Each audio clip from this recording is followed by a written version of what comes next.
Unatoka kwa hizi nyumba wala mimi nakutoa. Samee tu landlord. Nikusamee nini? Wewe kazi yako ni kuanika kama mattress kila mahali kwa compound.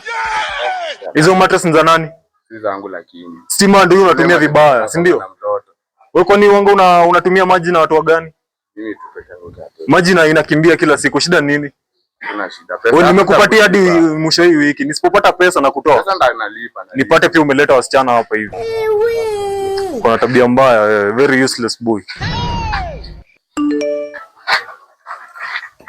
Johnny Kubaya. Johnny Kubaya.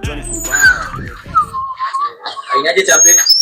Wewe nini mbaya mzee? Sasa kufungia keja. Fungua nini? Keja ni yetu ama? Nyumba ni yako ama ni yangu? Nyumba ni yetu. Wewe na nani? Mimi nisumbuliwa na landlord kutafuta pesa unakuja kutumia nyumba yangu, si ndio? Nini sinyamazi? Anataka kuniomba nyumba. Ananiomba kifunguo. Hii ni nini? Hii ni sign ya nini? Kasi kifunguo. Una nyumba. Tuongee. Hata contradict man. Ongea. Usiwahi kifunguo ni yeye. Hakuna. Nyumba ni yangu. Mama anachokelea. Anachokelea nini? Sasa usiwahi kifunguo. Mzee. Tafuta nyumba yako sawa. Nyumba ni yetu bila kwa. Lazima nipigie kelele. Wewe. Sasa ukusiingi. Niongoje nitarudi kesho.